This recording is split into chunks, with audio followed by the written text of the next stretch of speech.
Retuso saludo a todas, a todos. Seguimos en este curso en el que estudiamos filosofías del sentido, abordando elementos relacionados con la filosofía analítica.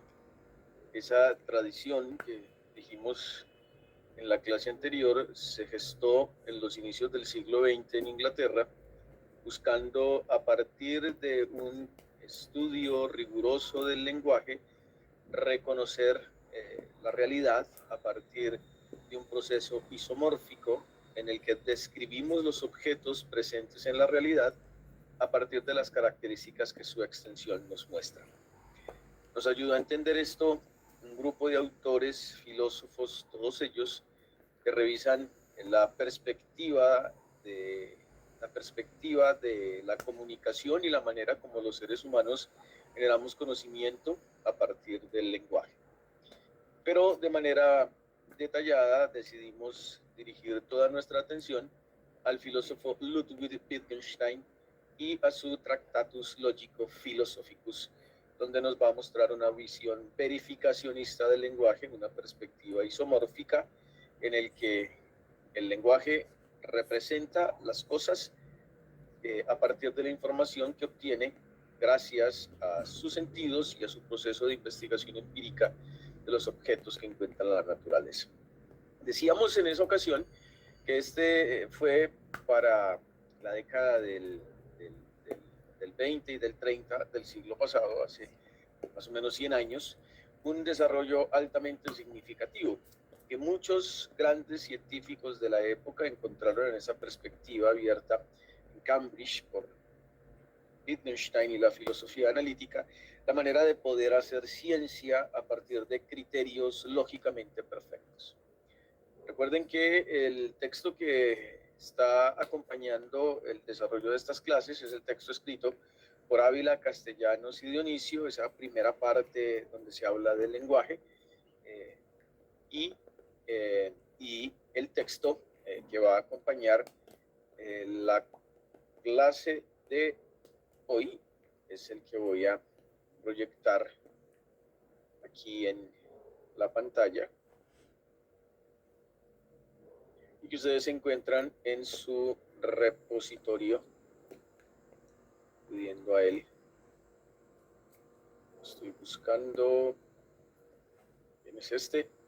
Entonces hablamos de investigaciones filosóficas. Excúsenme, aquí hubo una dificultad con la digitalización del texto. Ludwig Wittgenstein, Investigaciones Filosóficas. El texto pues es editado por la editorial Crítica en Barcelona. La traducción de los profesores Alonso García y del profesor Ulises Moulines. Bien, entonces este texto, que es el prólogo, lo vamos a leer en clase, vamos a detallarlo, a revisarlo, vamos a identificar qué es lo que dice el texto y vamos a trabajar con él, pero aquí hay un elemento bien importante que es el que quiero iniciar la clase del día de hoy. Dice Wittgenstein en el prólogo que él escribe a su texto lo siguiente, cito: hace 4 años tuve ocasión de volver a leer mi primer libro, el Tractatus Logico Philosophicus, y de explicar sus pensamientos. Entonces me pareció de repente que debía publicar juntos esos viejos pensamientos y los nuevos, que estos solo podían recibir su correcta iluminación con el contraste y el trasfondo de mi viejo modo de pensar. Bien, este es un elemento muy importante porque lo que vamos a decir ahora es algo que pareciera distinto, incluso contrario a lo que afirmábamos en nuestra clase anterior, en la que hablábamos del lenguaje lógicamente perfecto, del lenguaje verificacionista. Cuando hacíamos la introducción en la clase anterior y en el desarrollo de la clase decíamos que esa posición del lenguaje tenía inconvenientes muy serios para objetos de estudio como los nuestros, donde estudiamos el Estado, donde estudiamos las normas, donde estudiamos constituciones, leyes, políticas públicas, derechos, obligaciones, juicios de valor y una cantidad de información de la que no tenemos un elemento corpóreo, material, que nos permita describir lo que son las cosas, la manera en que se desarrollan esas cosas, esos objetos. Dicho de otra manera, la realidad no es solo la realidad concreta que nosotros vemos, podemos encontrar gracias a nuestros sentidos externos, sino que existen otros elementos de la realidad que son abstractos. Decíamos en la clase anterior, por ejemplo, los números, las figuras geométricas, y en el caso específico de nuestros cursos, de nuestros ámbitos de estudio, del ámbito de estudio propio de nuestra carrera, pues elementos que son juicios de valor, abstracciones con las cuales los seres humanos hemos querido regular nuestros comportamientos. Lo que nos está diciendo aquí el autor que acompaña nuestras clases es que lo que deberíamos es tener en cuenta esa perspectiva que él nos ofrece del lenguaje lógicamente perfecto, pero a la vez sumar la nueva perspectiva que nos va a proporcionar aquí, que nos quiere entregar aquí. Generar una especie de tensión, de ejercicio de tensión entre esas dos posiciones. Y con esto, el lenguaje lógicamente perfecto nos ayudaría a describir las cosas, a encontrar la razón por la cual estas cosas se están generando. Y el uso nos ayudaría a entender las cosas que son concretas. Y el uso del lenguaje como uso nos permitiría generar reglas científicas para abordar y elaborar las ciencias que no pueden pararse en posiciones concretas, sino en posiciones abstractas. Insisto, cosas como el Estado, el derecho, los derechos, la política, las constituciones, las políticas públicas, bien, los gobiernos, los regímenes políticos, y todas esas cosas, insisto, son las que nosotros estudiamos en nuestro objeto de estudio. Siempre hay que colocarlos uno al lado del otro, no hay una primacía.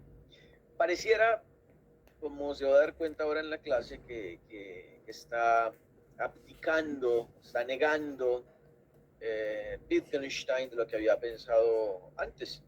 Mire cómo lo va a decir en su prólogo. Cito. Pues desde hace 16 años comencé a ocuparme de nuevo de filosofía. Pues desde que hace 16 años comencé a ocuparme de nuevo de filosofía, hube de reconocer graves errores en lo que había suscrito en mi primer libro.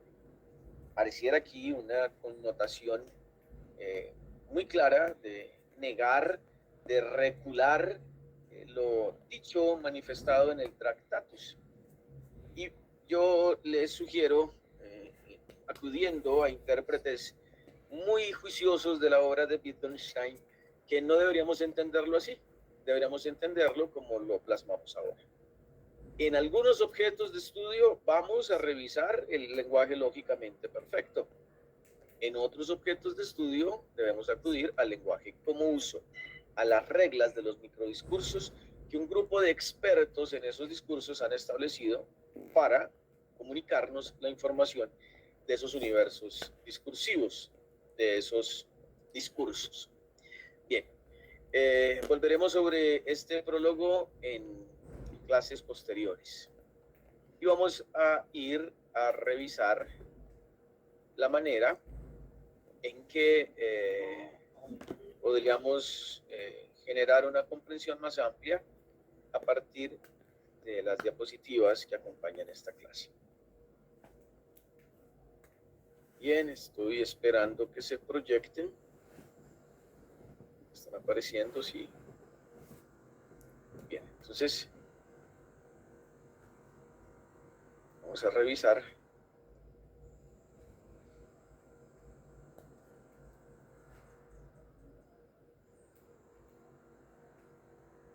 lo que tenemos preparado para la clase de hoy.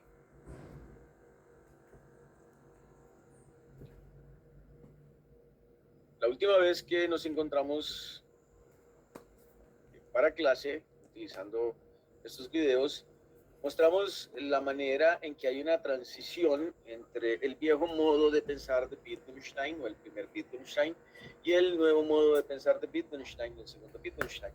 Dijimos que habían algunos acontecimientos personales, el volver a Austria, el tener que revisar en escuela rural, un proceso de formación con niños, adolescentes, que seguramente le hizo entender a nuestro autor, según cuentan sus tratadistas, sus comentaristas, sus biógrafos, Arnold Stroll, el más importante de ellos, la idea de que hay algunos elementos de la realidad, como decíamos en la introducción, que carecen de extensión.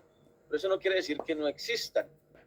Nosotros tenemos claro que hay muchos elementos presentes en la naturaleza que los seres humanos no hemos podido comprender y hemos ubicado un conjunto de reglas para poderlos detallar.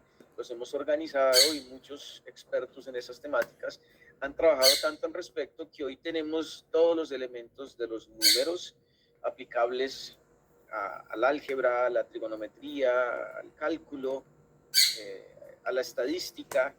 Tenemos todo lo que hacen los químicos al encontrar la realidad y la forma en que encuentran características para identificar patrones y características, y ellos formulan una cantidad de características que recogen elementos de la realidad. Y lo mismo hacen los que hacen geometría, y lo mismo nos toca hacer a nosotros los que trabajamos elementos jurídicos y políticos. Tenemos que generar microdiscursos, reglas para entender cómo funciona el lenguaje en cada una de estas áreas del conocimiento. Eso lo entiende Wittgenstein, finalizándose la década del 20, y su propuesta pues se va a notar de manera más clara hacia el 30, hacia el 1930. Bien. Vamos a revisar entonces el segundo Wittgenstein, el Wittgenstein de investigaciones filosóficas. Este texto va a ser escrito por nuestro autor entre los años 39 y 42. Ahí hay un receso, luego lo culmina entre los años 1947 y 1949. Va a abandonar investigaciones filosóficas, todas las posiciones del Tractatus, incluso va a abandonar la metodología del Tractatus. El Tractatus fue escrito como un conjunto de aforismos perfectamente concatenados, aforismos, frases célebres, una detrás de otra, que generaba sentido en un discurso. Aquí lo que va a hacer Wittgenstein es generar un desarrollo teórico, un elemento narrativo, donde va a sostener pues, cuáles son sus nuevas investigaciones filosóficas y la manera en que a partir de esa nueva comprensión del lenguaje, el autor pues, va a mostrar que el lenguaje no tiene que ver solo con una perspectiva verificacionista, isomórfica, sino que el lenguaje sirve para otras muchas cosas más. Permítame insistir que el lenguaje no es solo el proceso de comunicación que yo genero aquí fonéticamente, que puedo mostrar a partir de unos grafos y letras que yo convierto en elementos fonéticos. El lenguaje va mucho más allá. Recuerden, por favor, el lenguaje tiene que ver con muchas cosas. El lenguaje tiene que ver con la manera en que utilizo señas, signos, elementos para poder comunicarme, ¿vale? Para poder comunicarme, y se abren esas barreras. Pero miren que el lenguaje no solo está para generar una posición lógicamente perfecta, científica. La mayor parte de las actuaciones humanas, la mayor parte de los desarrollos humanos, pues utilizan el lenguaje sin ir a la cientificidad. Con el lenguaje hacemos muchas cosas, desde tener esta clase con términos muy técnicos, hasta contar un chiste con nuestros amigos cuando estamos con ellos interactuando, tomándonos un café o divirtiéndonos, jugando uno o haciendo cualquier otra actividad distinta. Noten que con el lenguaje nosotros no solo tenemos esta clase, sino que acudiendo a otro microdiscurso podremos, los que somos creyentes, orar. Los que les gusta la poesía, la música, generamos otros elementos, contamos chistes, hacemos bromas, nos enamoran, nos enamoramos, nos decepcionan, hacemos que las otras personas se decepcionen. Con el lenguaje encontramos mucha felicidad. Cuando, por ejemplo, nuestra madre nos acaricia, o cuando nosotros acariciamos a nuestra mamá sin ni siquiera mencionar una palabra, con una lágrima de alguien a quien apreciamos mucho. No podemos sentir una cantidad de emociones que no nos suscita ni siquiera un texto perfectamente escrito de poesía o de literatura. El lenguaje es muy, muy amplio, y de eso se da cuenta el señor Wittgenstein, de que el lenguaje tiene funciones más amplias que describir la realidad de manera científica. Y se va a encontrar en este texto de las investigaciones filosóficas que el lenguaje genera sentidos, que el lenguaje genera procesos pragmáticos de comunicación, que esta clase que estamos teniendo en este momento es una clara manifestación del lenguaje, pero que no acude a una referencia directa de un objeto, sino a la generación de un uso y de unas reglas que estamos construyendo aquí. Aquí está la clave de esta segunda parte del pensamiento de Wittgenstein. El lenguaje no es solo lenguaje isomórfico, verificacionista, lógicamente perfecto. El lenguaje también es uso.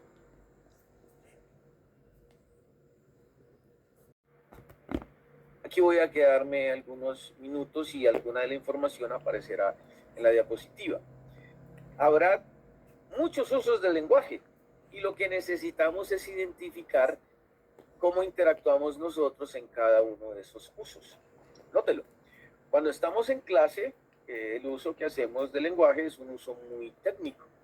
Aquí este curso y los otros que usted ha tenido le están enseñando a moverse en el microdiscurso del derecho, en el microdiscurso de la política.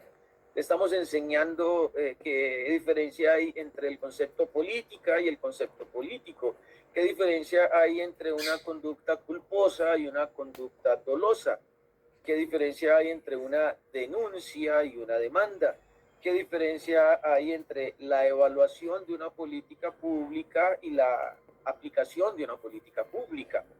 Todos los términos que acabo de mencionar hacen parte de usos específicos que un conjunto de expertos han delimitado, han organizado y nos han puesto a hablar de la misma manera. Entonces, lo que nosotros entendemos por constitución acá en Colombia, en el lenguaje en la lengua a la que lleguemos o el lenguaje al que apliquemos, es el mismo elemento que puede entenderse en otro lugar, dicho de otra manera o mostrado de otra manera.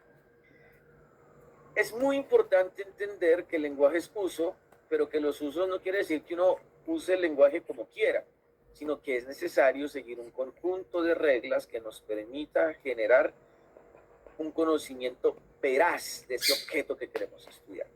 Recuerden lo que decíamos en la clase anterior. En el lenguaje lógicamente perfecto, en el primer Wittgenstein, yo necesito este objeto en su extensión para que este sujeto no diga cualquier cosa sobre este objeto, no diga que es un dispositivo electrónico con el cual puede hacer una llamada o que es una varita mágica, ¿vale? No, lo que necesitamos es generar reglas para que este sujeto dé un elemento objetivo sobre esta cosa de la realidad. Ahora, como no tenemos cosas que posean extensión, sino que hablamos de cosas abstractas, como por ejemplo un estado, una norma, una constitución, una política pública, pues lo que necesitamos es establecer un conjunto de reglas que nos digan el estado es esto, esto, esto, esto y esto. Una norma es esto, esto, esto y esto. Una política pública es esto, esto, esto y esto.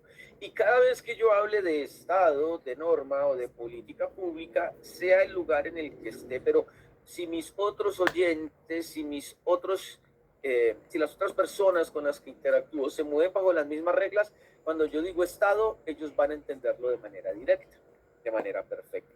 Es decir, usamos el lenguaje, pero no lo usamos a lo que salga, sino que usamos el lenguaje a partir de unas reglas.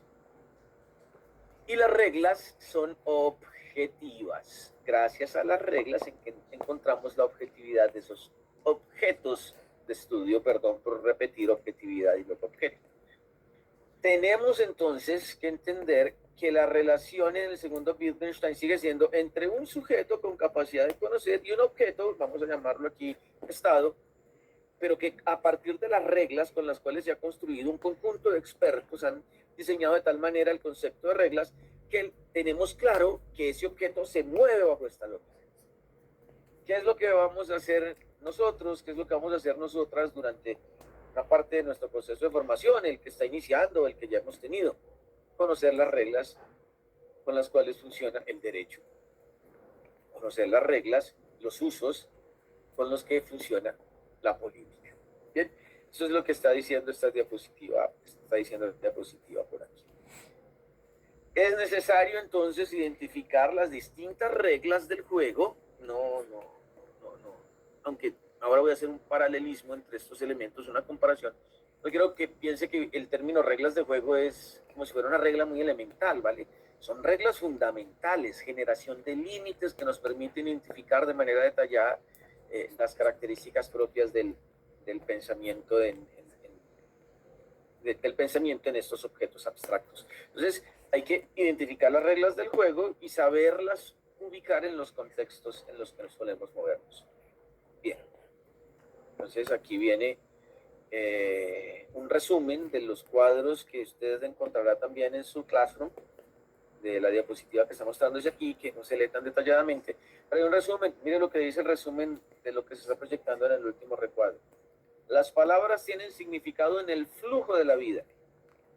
Las palabras, los signos, la lágrima que brota de alguien a quien yo estoy viendo y siento que sufre, o la sonrisa que noto de alguien cuando sé que está contenta, o el asombro que veo de alguien que está asustado por algún motivo, o el signo que me hacen para que yo pueda identificar algo, es una clara manifestación del flujo de la vida. Yo solo lo puedo entender cuando me he relacionado con ese lenguaje. Sigo leyendo la diapositiva. El último cuadro. El lenguaje se entiende ahora como un aspecto esencial de la actividad humana. Si yo no tengo la capacidad de comunicarme siguiendo la ruta que sea, cualquiera de las que hemos mencionado, pues va a ser muy difícil poder desarrollarme como humano, como en un contexto claro. Y aquí viene lo interesante del segundo Wittgenstein. En ese orden de ideas, el lenguaje no es una representación, como nos lo contó en el Tractatus. El lenguaje es un acto, es una actividad. Y escuchen esto, existirán tantos usos del lenguaje como gente que los genere, como gente que los proporcione. No necesito hacer un lenguaje lógicamente perfecto. Puedo generar otros escenarios distintos que me permitan comunicarme a partir de las herramientas y los mecanismos que yo obtengo del conocer las reglas que son presentadas por ese lenguaje y con el cual yo me voy a comunicar. Bien. Investigaciones filosóficas, entonces, va a moverse en este contexto. Aquí los recuadros están muy pequeños, pero lo que nos está diciendo la diapositiva es que el texto tiene como pretensión mostrar que el lenguaje es pragmático, que el lenguaje es social, que hay que superar las características del lenguaje lógicamente perfecto del Tractatus, y que las investigaciones filosóficas pues nos muestran que el lenguaje es una representación y que se necesita entonces de un método y de expertos, filósofos y expertos en las reglas de cada uno de los lenguajes para que el lenguaje se pueda mejorar de manera detallada. Bien. Aquí venimos a lo que realmente nos interesa y es el significado como uso. Está presente en investigaciones filosóficas en el parágrafo 23. ¿Qué es lo que nos está diciendo Wittgenstein en ese parágrafo? Que ya no es necesario encontrar la relación entre la extensión del objeto y el lenguaje y dibujar con el lenguaje lo que el objeto estipula, que ahora lo que necesitamos es generar un conjunto de reglas con las cuales podamos nosotros interactuar en nuestros procesos comunicativos. Obvio, esto tendremos que revisarlo con mayor detalle en el salón de clase, porque una explicación detrás de una pantalla que se demore pocos minutos y mucha casuística debe ser compleja para algunas de nosotros y de nosotras. Entonces, creo que aquí hay un elemento fundamental. Entonces, lo que hay que entender es que el lenguaje sigue unas reglas establecidas y que existen muchos usos del lenguaje. Entonces, miren que usted no sé qué tanto conozca las reglas del juego del fútbol, pero quien las conoce, por ejemplo, entiende cuándo es tiro de esquina y por qué se distingue esto de un saque de banda, cuando un tiro libre es directo, cuando un tiro libre es indirecto, cuando la tarjeta es amarilla, cuando la tarjeta puede ser roja y cuando una falta se considera penal y cuando no. Yo, porque conozco las reglas del fútbol y me muevo bien en ellas, no por ello puedo decir que puedo jugar básquetbol, porque las reglas del básquetbol son distintas. Porque las reglas del básquetbol indican que si yo he cruzado la mitad de la cancha, y devuelvo el balón hacia mis compañeros que están en el sector que yo defiendo, pues estoy cometiendo una falta. Que no puedo hacer más de 2 pasos con el balón en las manos y que existen un conjunto de reglas que son propias del básquetbol. Pero mire que entonces yo puedo decir, si conozco bien las reglas del fútbol y conozco bien las reglas del básquetbol, pues puedo jugar fútbol con las reglas del fútbol y puedo jugar básquetbol con las reglas del básquetbol. Ahora identifique esto en los universos lingüísticos en los que nosotros estamos. Si yo conozco bien las reglas del derecho, las he estudiado tanto, pues puedo moverme en el escenario del derecho, puedo jugar en el derecho, puedo coger el microdiscurso y trabajarlo de manera adecuada. Pero la mayoría de las personas no conoce las reglas del juego del derecho porque no las ha estudiado y no ha estado inmerso en ese juego como lo podemos estar nosotros. Entonces, cuando yo uso las reglas del derecho, del microdiscurso del derecho en la vida cotidiana, la mayoría de las personas no me va a entender. Entonces, cuando yo digo, no, es que no me constriña porque me parece que su conducta pasa de culposa a dolosa y voy a ir a la fiscalía a denunciarlo y si sigue con esa perspectiva le haré abrir un disciplinario porque mi dignidad está por encima de cualquier prerrogativa que usted considere por su libre arbitrio puede dirigir hacia mí. Seguramente los que nos movemos en el microdiscurso del derecho podríamos tener una comprensión de lo que allí se dice, pero quien no sabría qué es lo que está pasando. Lo mismo pasa con el ámbito de la política, ¿no? Entonces nos vamos a ir enterando que hay distinciones entre la política, lo político, las políticas, entre Estado, gobierno, régimen político, sistema político, con los lenguajes técnicos que nos proporciona toda la teoría del sistema político, los movimientos sociales. Miren que todos estos términos son propios de la perspectiva de la ciencia política.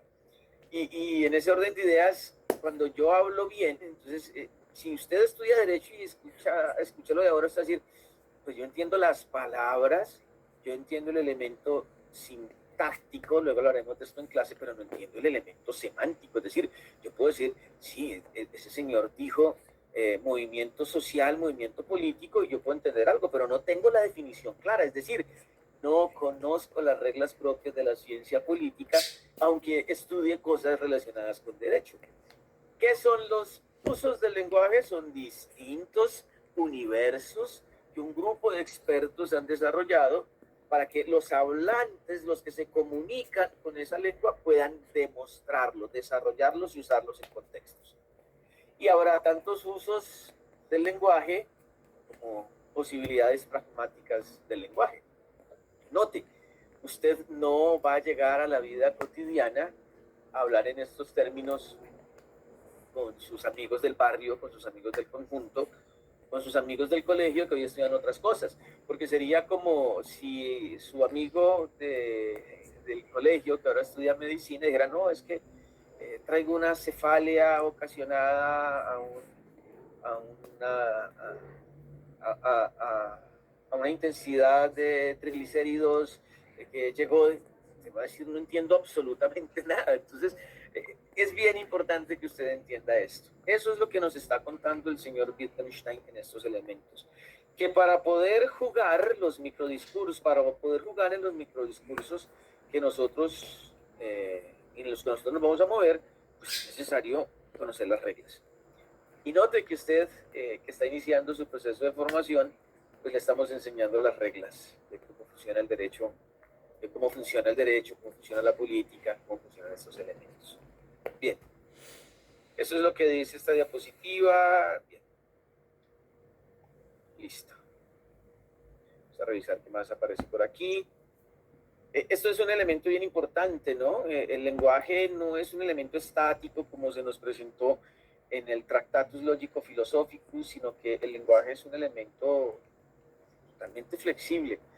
Ávila, Castellanos y Dionisio colocan varios ejemplos allí en el texto que usted está leyendo, y de la manera en que deberíamos entender que si bien nos vamos a volver expertos en un microdiscurso, también es muy importante que obtengamos las suficientes herramientas para que cuando no conocedores de las reglas del microdiscurso del derecho o de la política o de los derechos humanos o del gobierno, por generar varios ámbitos para acá, cuando esas personas lo conozcan, yo pueda decirlo de manera tranquila, de manera clara. Entonces, quiero que por favor también le quede claro que esa es una de las pretensiones. Y entonces, lo que hacemos nosotros es jugar con el lenguaje, lo que hacemos nosotros es reconocer las reglas. Hablar es jugar, por ello necesitamos saber las reglas para poder jugar el lenguaje que nos corresponde. Y el paso por la universidad, el paso por estos cursos que estamos tomando de filosofía del estudio, de filosofía analítica, le quieren ayudar a entender eso, que tenemos que ser expertos en el lenguaje que nos corresponde estudiar. Bien.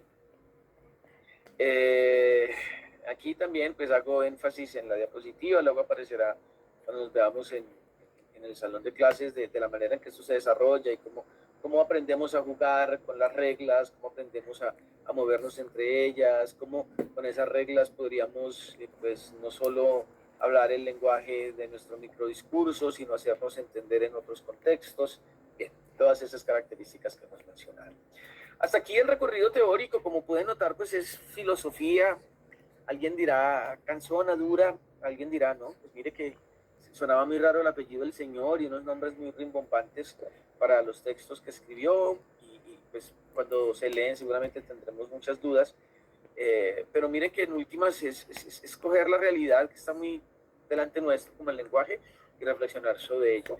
Pero el recorrido teórico es importante, es muy importante, pero de nada nos sirve el recorrido teórico si no sabemos hacer algo con esa teoría. Esto es muy importante, siempre, siempre. Siempre que estudiemos cualquier tipo de teoría hay que revisar la manera en que esa teoría se concretiza, se despliega, se aterriza, llega a un elemento concreto. Entonces vamos a dejar de hablar de la teoría analítica y vamos a pasar a revisar el método y la metodología analítica. Es decir, ¿de qué me sirve a mí esa teoría cuando estoy estudiando lo que estudio? Aquí el señor Wittgenstein, sobre todo en investigaciones filosóficas, nos deja claro que el método analítico tiene que ver con la desarticulación del lenguaje. Desarticular el lenguaje. Desarticular, desbaratarlo. Mire que lo que nosotros en el lenguaje cotidiano, en la vida normal, en el microdiscurso, en el uso normal de la vida llamamos palabras, la filosofía analítica los llama términos. Entonces, ¿qué es desarticular el lenguaje? Es ir a coger los términos, recuerde, las palabras, los términos, y desarticularlos para identificar qué es lo que quiere decir ese término. Con algunos de ustedes que nos hemos visto en cursos anteriores, yo se los he explicado con el nombre de delimitación conceptual. Vamos a coger un término y vamos a delimitarlo para saber qué es lo que quiere decir ese término. y vamos a identificar cómo ese término se conecta con otros. Lo que hicimos con algunos de ustedes en el curso de Filosofía del Derecho, lo que haremos con algunos de ustedes en el curso de Estado y Régimen Político, procesos de desarticulación. Bien, entonces, lo que nos propone como elemento metódico, de método, el señor Wittgenstein es desarticular el lenguaje. Desbaratar las palabras, desbaratar los términos, analizar lógicamente ese microdiscurso, esos usos presentes allí en los textos y poder encontrar el significado de esos términos. Dicho de otra manera, el método analítico es analizar lógicamente los objetos de estudio. Entonces, mire que cuando a usted le pida a un profesor, le pida una prueba de esas que van a tener que presentar en algún momento de su vida, le digan, hay que hacer un análisis, pues usted no va a hacer una crítica, una interpretación, una propuesta, porque no es lo que le están solicitando. Un análisis es ir a identificar objetivamente el término, objetivamente, perdón de nuevo por la repetición de la palabra, objetivamente el objeto de estudio.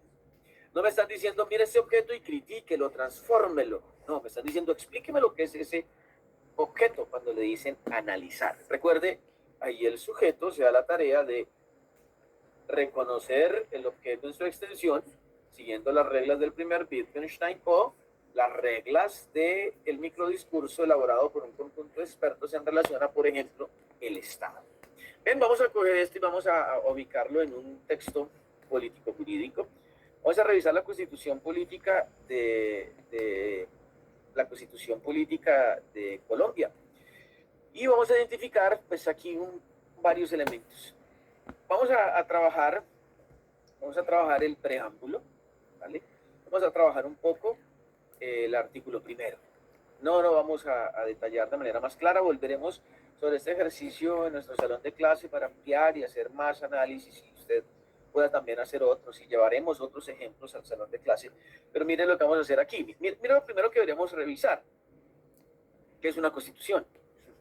Si vamos a revisar lo que dice ahí, Constitución Política de 1991, lo primero que tendríamos que pensar es, ¿qué es una constitución? Aquí voy a empezar a insistir en nuestros cursos, en no ser lectores ingenuos, de esos que creen que porque decodifican grafos o signos o señales, ya entienden lo que los grafos, los signos o las señales los convertimos en fonemas o en otro símbolo, ¿vale? Ya sabemos leer.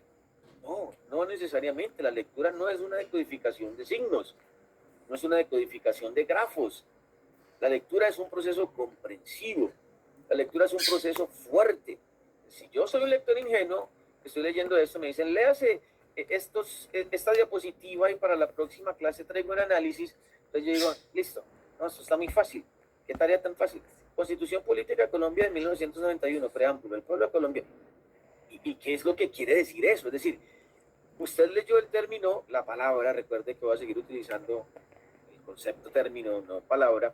Si usted leyó el término constitución y no sabe qué es una constitución y usted siguió leyendo, pues usted es un lector ingenuo. ¿A dónde tiene que ir? Pues a un diccionario y al de la RAE pues seguramente le va a servir mucho. Pero acabamos de decir que hay un grupo de expertos que se encargan de delimitar el uso de nuestro lenguaje. Es decir, yo tengo que ir a un diccionario político, jurídico, para identificar qué es constitución. O en el diccionario de español buscar la acepción, el significado que tenga que ver con características políticas y jurídicas. Me voy a quedar solo en ese término. Luego hacemos ejercicios con otros, ¿vale? Miren, ¿qué es una constitución? Es un lugar en el que los estados organizan los derechos que los asociados a ese estado tienen.